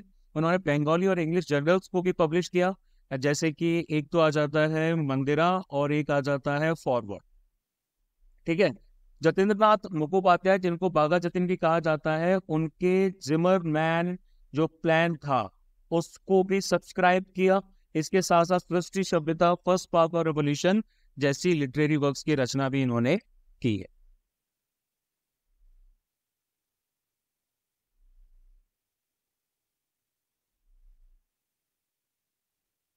नेक्स्ट बात करते हैं WHO pre qualifies new dengue vaccine top T003। ठीक है, इसको डेवलप किया गया है जापान की फार्मा कंपनी तकेदा के द्वारा। ठीक है, टैक 003 एक लाइव एचुनेटेड वैक्सीन है जिसके अंदर वीकेंड वर्जन 4 सेरोटाइप्स के पाए जा रहे हैं इस वायरस के, जिसकी वजह से डेंगू होता है। ये सेकंड डेंगू वैक्सीन है जिसको WHO का प्री क्वालिफिकेशन मिला है। इससे पहले CYD-TTV वैक्सीन को भी प्री क्वालिफिकेशन दिया जा चुका है WHO का। ठीक है, WHO TAK3003 के यूज को रिकमेंड करती है 6 से लेके 16 साल के बच्चों के लिए जिनके जो डेंगू से ग्रसित हैं। ठीक है, WHO के प्री क्वालिफिकेशन की वैक्सीन प्री क्वालिफिकेशन की बात करें तो 1987 में इसको क्रिएट किया गया था कि भाई जो क्वालिटी है वैक्सीन की जो यूनाइटेड नेशंस खरीद के बेच रहा है एजेंसीज के थ्रू, उसकी क्वालिटी को एश्योरेंस किया गया है। ठीक है, ऐसी वैक्सीन जिसके पॉजिटिव आउटकम साफ साफ दिखते हैं after the evaluation of the relevant data, testing samples की जाती है, WHO इंस्पेक्शन किया जाता है रेलेवेंट मैन्युफैक्चरिंग साइट्स का, ये सब इन चीजों में शामिल है। ठीक है, इंक्लूजन का ये मतलब नहीं होता कि भाई जो वैक्सीन का अप्रूवल है, जो मैन्युफैक्चरिंग है साइट्स की, वो WHO के द्वारा की गई। ठीक है, ऐसे अप्रूवल का मतलब होता है कि जो नेशनल रेगुलेटरी अथॉरिटीज हैं वो अपने डिस्क्रेशन पे, अपने विशेषाधिकार का यूज करते हुए ऐसी वैक्सीन को यूज कर सकती हैं। लेकिन जो प्री क्वालिफिकेशन होता है, ये एक ऐसा इंपॉर्टेंट स्टेप होता है जिसके द्वारा उस वैक्सीन की ग्लोबल एक्सेस को बढ़ाया जाता है ना। और इसके द्वारा जो भाई आपकी यूनाइटेड नेशंस एजेंसीज हैं, लाइक यूनिसेफ हो गई, पाहो यानी कि पैन अमेरिकन हेल्थ ऑर्गेनाइजेशन, ये सब उसको प्रोक्योर वगैरह करते हैं, ठीक है। बाकी और भी बहुत सारी वेक्टर बॉर्न डिसीज आ जाती है जिसके लिए वैक्सीन को इस लिस्ट में इंक्लूड किया गया है। जैसे कि भाई हमारा आ गया malaria, yellow fever, Japanese encephalitis जिसको हाथी पांव कहा जाता है, रेबीज वगैरह, ठीक है। तो भाई डेंगू वायरस के पैथोजेंस का नाम क्या है? DEN1, 2, 3 और 4 नाम से जिसके वायरस है उनको नाम दिया गया है। इन्फेक्टेड फीमेल मॉस्किटोज के द्वारा ये हो जाती है। प्राइमरीली आपका जो होता है वो रहता है एडीज। ये क्वेश्चन भी आया था, ठीक है। ये क्वेश्चन हमारा CDS 1 2024 में पूछा था कि भाई डेंगू किससे होता है। बहुत सारे लोग जो है वो एनोफिलीज करके आ गए थे, जो जिससे मलेरिया होता है, लेकिन डेंगू होता है एडीज एगोफिटिस से, ठीक है। एडीज एजिप्टी से, सॉरी, एजिप्टी से होता है, ठीक है। ट्रांसमिशन जो रहता है वो उसका रहता है एडीज एल्गोपिक्टस से। इसका करेक्ट आंसर था एल्गोपिक्टस, ठीक है, जिसको टाइगर मॉस्किटो कहा जाता है, जो कि यूरोप में देखा जाता है। ये प्रेग्नेंट मदर से बेबी को भी पहुंच सकता है, ब्लड प्रोडक्ट्स के द्वारा पहुंच सकता है, ऑर्गन डोनेशन और ट्रांसफ्यूजन के द्वारा भी पहुंच सकता है। ये ट्रॉपिकल और सब ट्रॉपिकल क्लाइमेट्स में वर्ल्ड वाइड पाया जाता है। आजकल इंडिया में इस मौसम में डेंगू बहुत ज्यादा हो रहा है, कई लोगों की डेथ भी हो रही है। अर्बन और सेमी अर्बन एरियाज जहां पर एशिया, अफ्रीका, अमेरिका के आ जाते हैं, वहां पर काफी ज्यादा वाइडली प्रेवलेंट है। प्लेटलेट्स की संख्या बहुत ड्रास्टिक तरीके से कम हो जाती है, एंड इसके रिजल्टेंट तौर पे अगर प्रॉपर ट्रीटमेंट नहीं किया गया तो बंदा जो है मृत्यु को प्राप्त भी हो सकता है। फिर हम बात करते हैं probe agencies must give written grounds of arrest in UAPA cases. Supreme court ने ऐसा कहा है। तो भाई हमारा एक केस रहा है प्रवीर पुरकायस्थ, ठीक है, प्रवीर पुरकायस्थ वर्सेस स्टेट, यानी कि NCT national capital territory of Delhi case इसको कहा जाता है। इसमें सुप्रीम कोर्ट ने कहा है कि प्रवीर पुरकायस्थ जो कि न्यूज क्लिक का फाउंडर और एडिटर है, उसको unlawful activities prevention act UAPA case में जो अरेस्ट किया गया है वो इनवैलिड है, क्योंकि दिल्ली पुलिस जो है उन्होंने उनको ग्राउंड्स ऑफ अरेस्ट के बारे में इन्फॉर्म करने में वो फेल रहे हैं कस्टडी में लेने से पहले। SC की कुछ ऑब्जर्वेशंस भी रही हैं।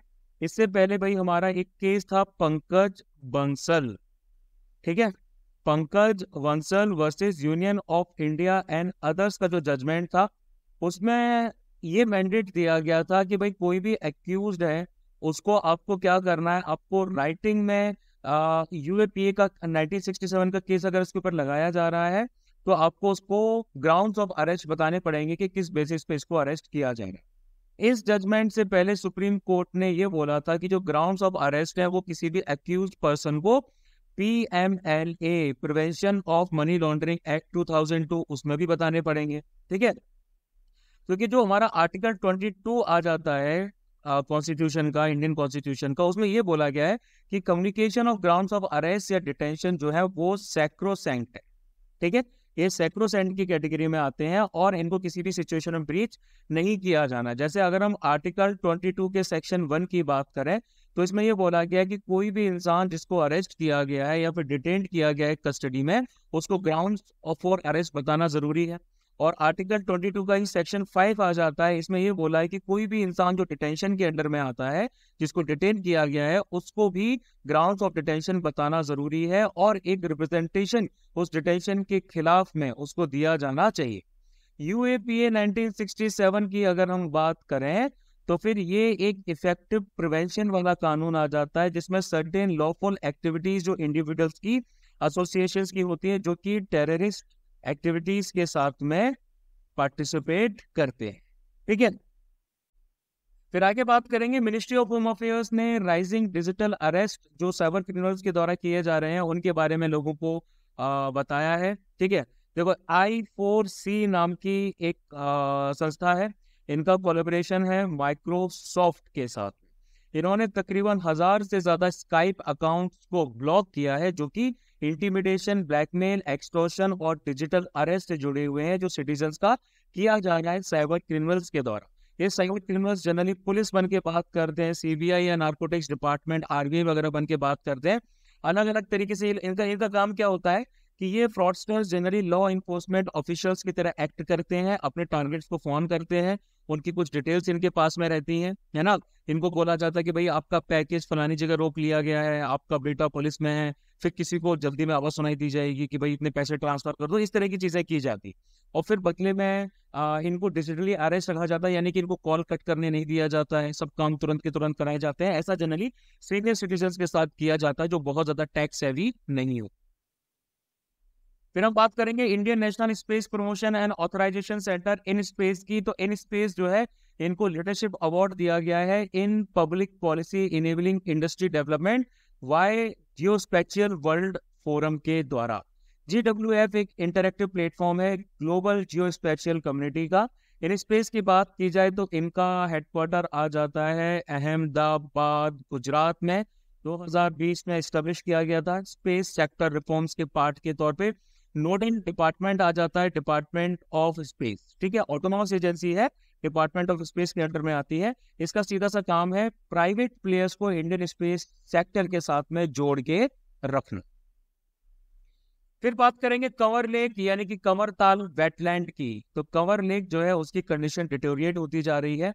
ये लोकेटेड है बेगूसराय नाम की डिस्ट्रिक्ट में, जो कि बिहार में आती है। ये एक फ्रेश वाटर नेचुरल वेटलैंड, ठीक है। इसको पानी मिलता है गंडक नदी से, इसके साथ साथ बिया और करेह नाम की जो रिवर है, इससे इसको पानी मिलता है। ये बिहार की पहली रामसर साइट है। रामसर साइट तो आपको पता ही होगा, जिसको वेटलैंड ऑफ इंटरनेशनल इंपोर्टेंस के द्वारा 2020 में रिकॉग्नाइज किया गया। सेंट्रल एशियन फ्लाईवे के एक मेजर स्टॉप के तौर पे आता है, यानी कि सेंट्रल एशियन वर्ड्स जो फ्लो होके जो फ्लू करके आते हैं, जो उड़ के आते हैं, वो यहाँ पर रुकते हैं, यहाँ पर रुक के आराम से चिल करते हैं, ठीक है, सर्दियों के टाइम में। यहाँ पर इंपॉर्टेंट स्पीसीज में red headed vulture, white rumped vulture और इंडियन वल्चर मिलती हैं। ये सेडिमेंट के एक इम्पोर्टेंट स्टिंग के तौर पर काम करते हैं।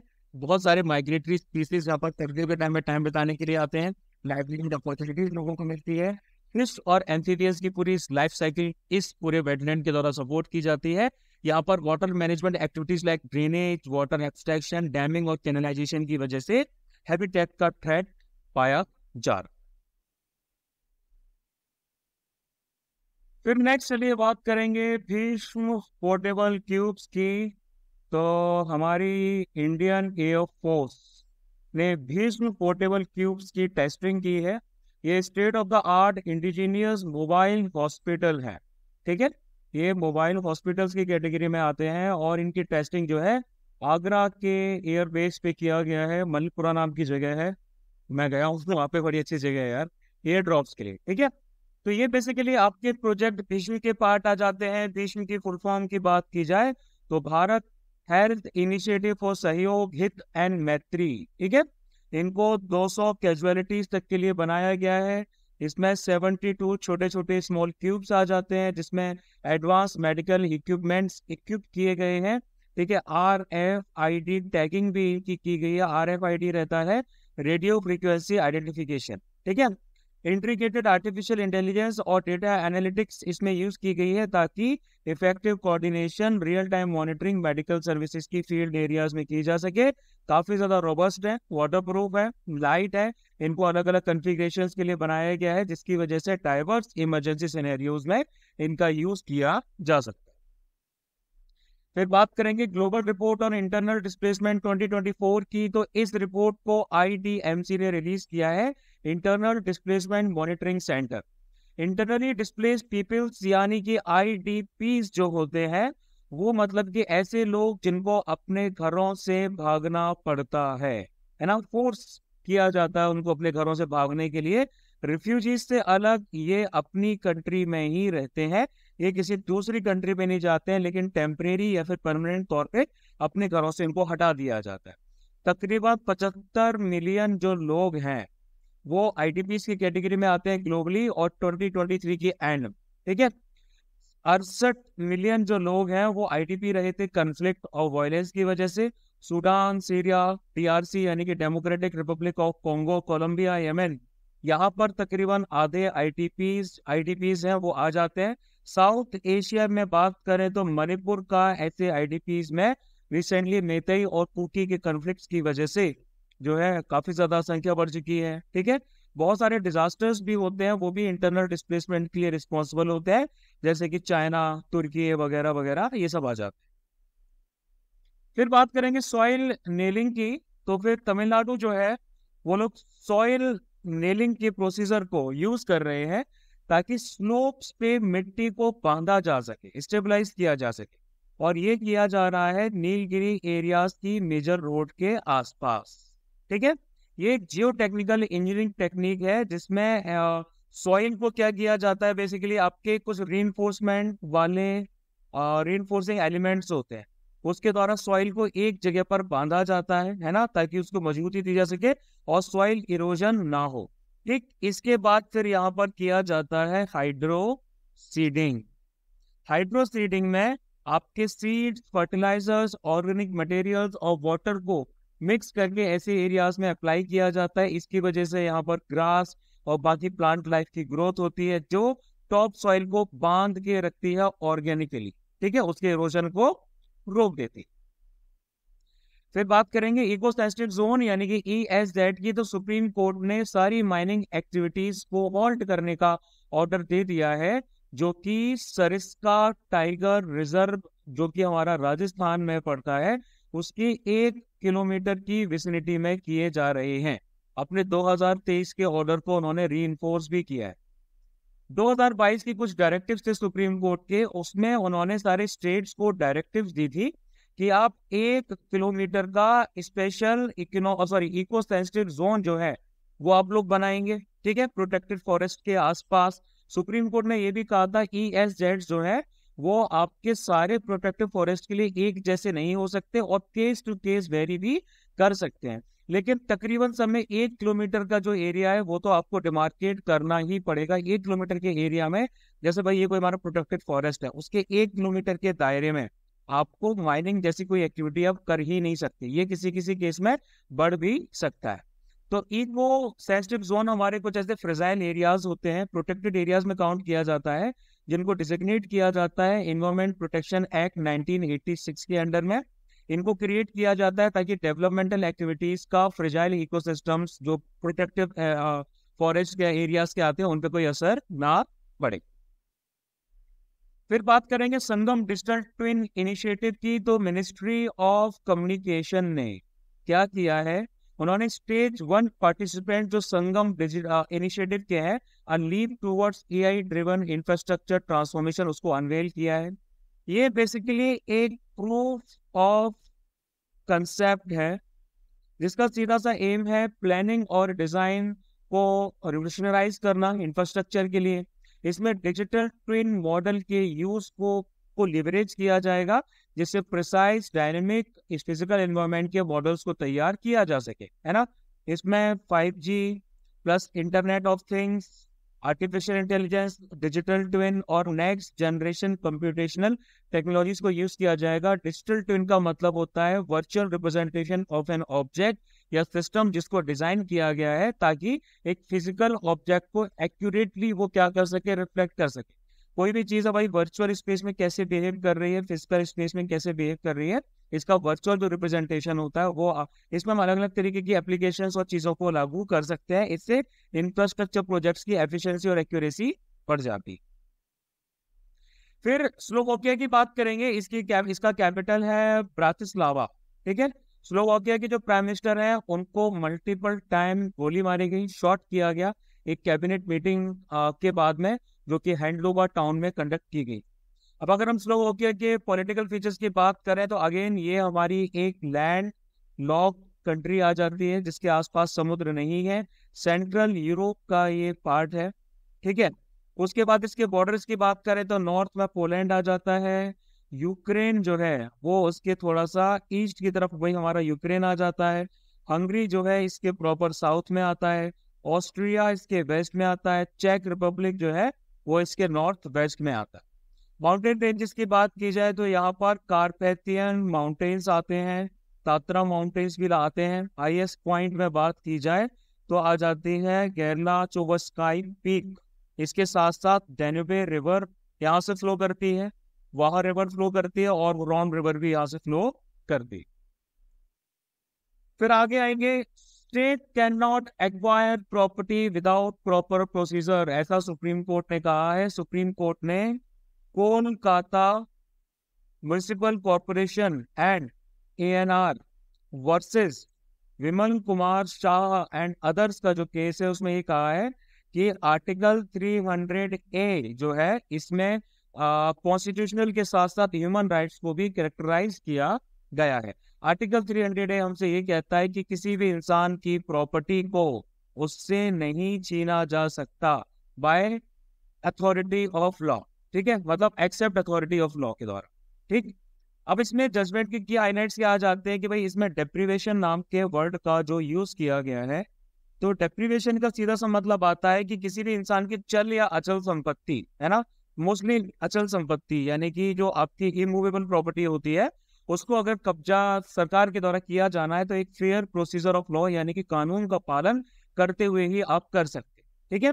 मिनिमम कंटेंट जो कॉन्स्टिट्यूशनल राइट टू प्रॉपर्टी का रहता है उसमें 7 सब राइट्स आ जाते हैं या प्रोसीजर आ जाते हैं।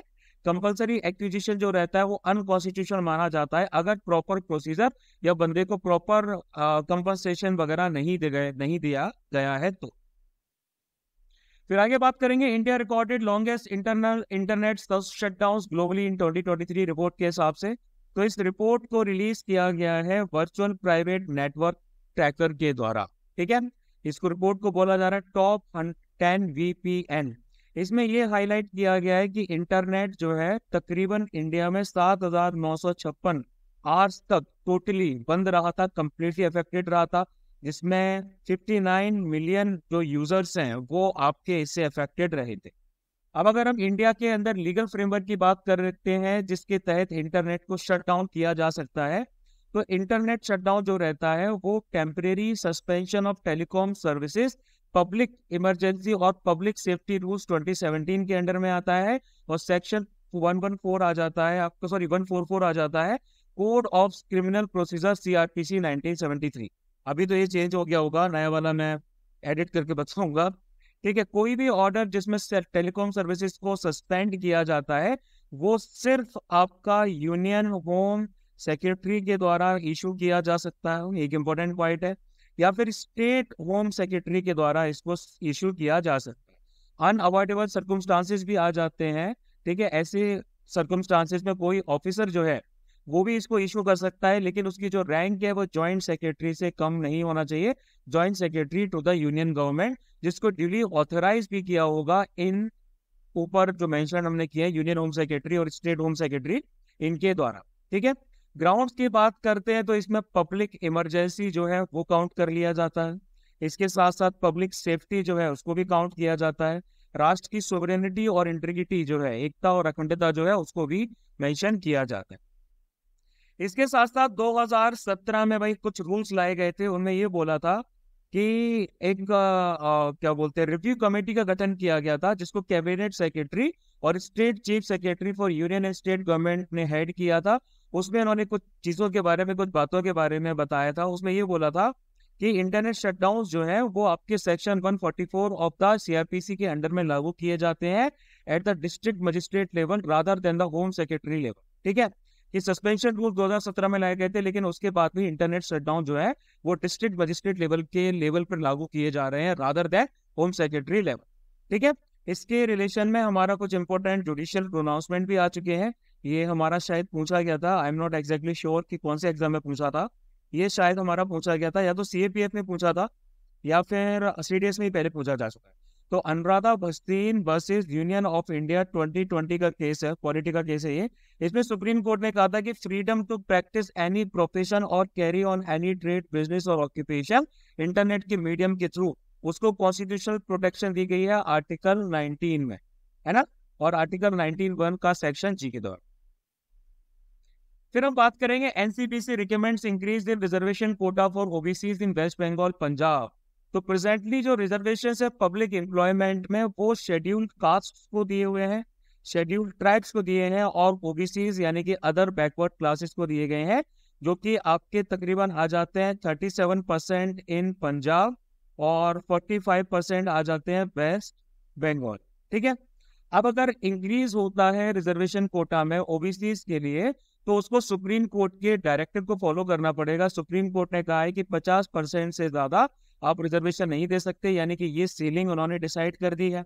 ये सीलिंग किसमें डिसाइड की थी? ये सीलिंग डिसाइड की थी इंदिरा साहनी केस में। ठीक है, for socially and educationally backward classes. फिर बात करेंगे national pharmaceutical pricing authority NPPA की। तो एनपीपीए ने बहुत सारी मेडिसिन जो है जो कि डायबिटीज, ब्लड प्रेशर और अस्थमा से रिलेटेड है, उनकी प्राइसेस को कर दिया है कट डाउन, यानी कि कम कर दिया है।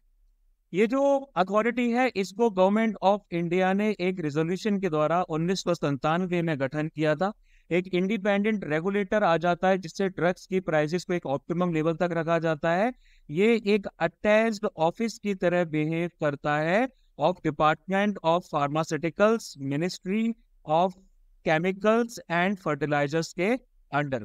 ठीक है, इसके फंक्शंस में आ जाता है कि भाई ड्रग्स ऑर्डर यानी कि प्राइसेस कंट्रोल जो है ड्रग्स की उनको इम्प्लीमेंट करना है।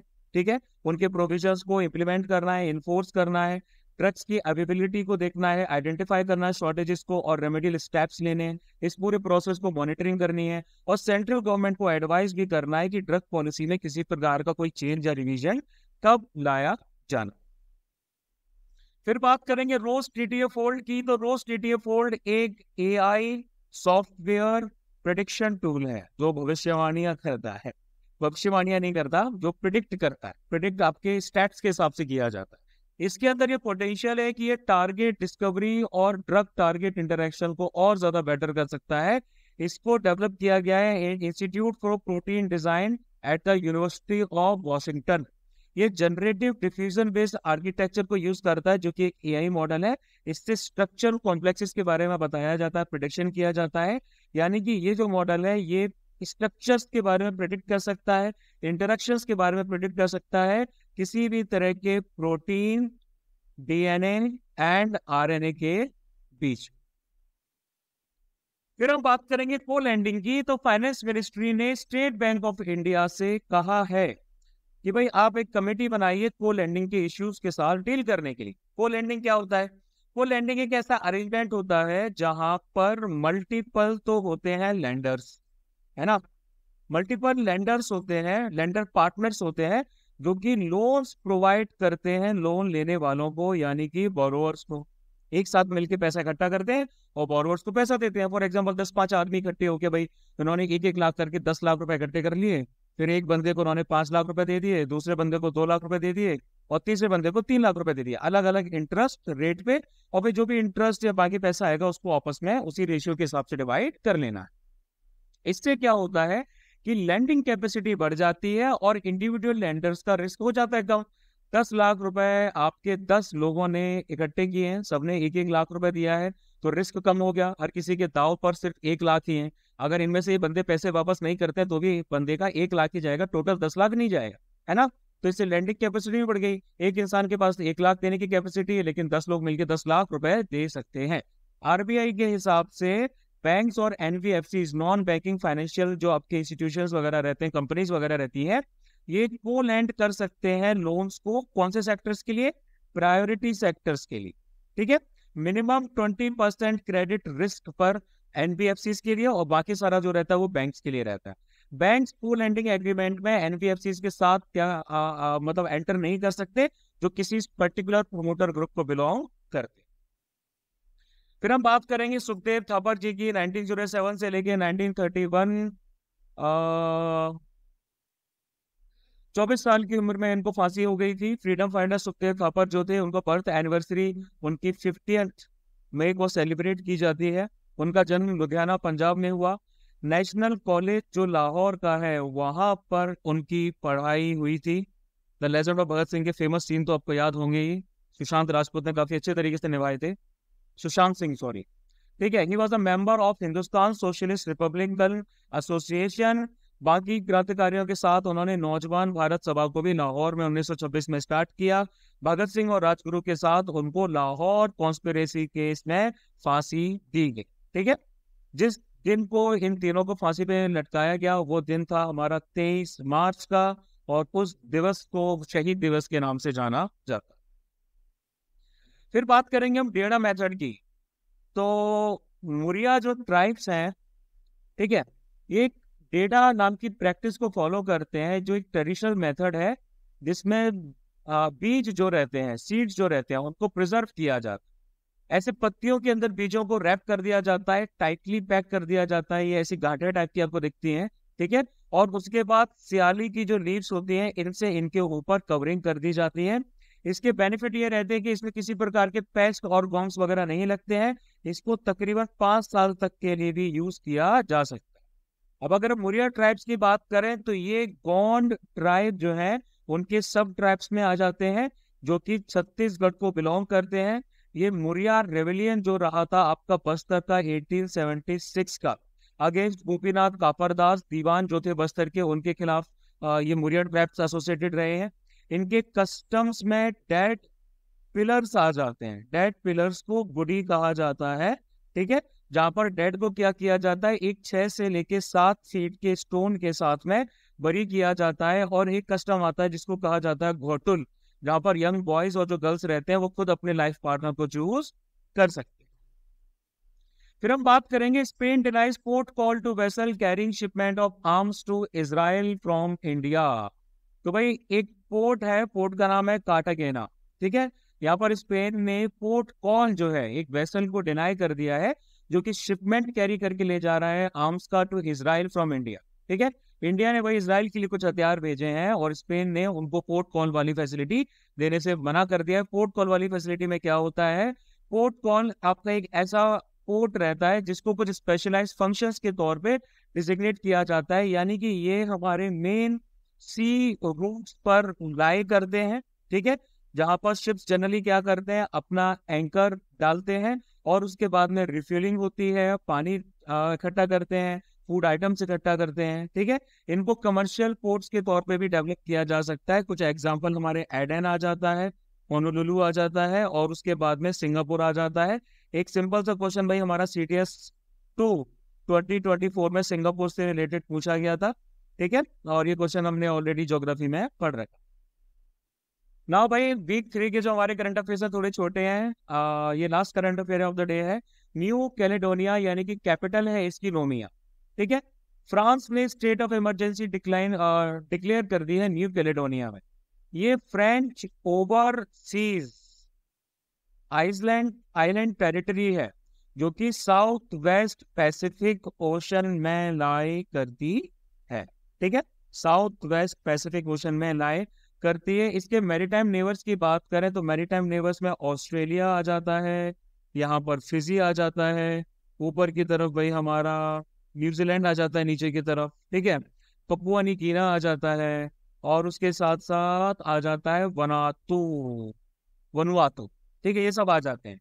New Caledonia one of the European union overseas countries है, टेरिटरीज है, यानी कि इसको OCTs की टेरिटरी में रखा जाता है, लेकिन ये यूरोपियन यूनियन का पार्ट नहीं है, या फिर यूरो का पार्ट नहीं है, या फिर शेंगन जोन का पार्ट नहीं है। माउंटेन रेंज की बात करें तो यहाँ पर आता है माउंट पेनाई, ये हाईएस्ट पॉइंट है यहाँ का, और माउंट पेनाई रेंज इनकी माउंटेन रेंज है। मेजर रिवर में आ जाती है डायोट रिवर। लेगून्स आ जाते हैं न्यू कैलिडोनिया के, और एसोसिएटेड कोरल रीफ इकोसिस्टम जो है वो हमारा यूनेस्को का वर्ल्ड हेरिटेज साइट में काउंट किया जाता। बाकी सेफ खबर पहली बार की तरह बसंतर CTS 1 2025 कल से स्टार्ट हो जाएगा। कल यानी कि भाई हमारा डे है 1 अक्टूबर से। ऑलरेडी काफी सारे इनरोलमेंट आ चुके हैं, लेकिन मैं बैच को 100 के साइज के आसपास रखना चाहता हूँ ऑप्टिमम एफिशिएंसी के लिए, ऑप्टिमम रिजल्ट के लिए। तो अगर आप इंटरेस्टेड है तो फिर आप इन सारी डिटेल्स के लिए, मतलब मैं ऑलरेडी दोबारा बता देता हूँ, 100 डेज का कोर्स है ये सारी डिटेल्स वैसे आप लोगों को मिल जाएंगी, इनको मुझे एक्सप्लेन करने का सीन नहीं है ना। OTA के लिए आप इनरोल कर सकते हैं, या फिर सारे सब्जेक्ट्स के लिए या मैथमेटिक्स के लिए आप इस नंबर पर मैसेज कीजिए 8839961158 व्हाट्सएप।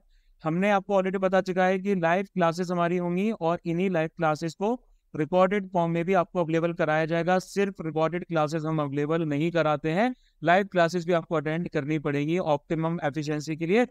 तो भाई डिफेंस का की क्रेडेंशियल्स आपको पता ही है, बाकी कुछ बताने की जरूरत नहीं है। करंट अफेयर्स को अच्छे से कीजिए एंड एसएसबी वाली सीरीज भी फॉलो कीजिए। बहुत अच्छी अच्छी इन्फॉर्मेशन जो है वो वहां पर आप लोगों को ऑलरेडी मिल रही है। तो बस आज के लिए इतना ही। जय हिंद टू यू।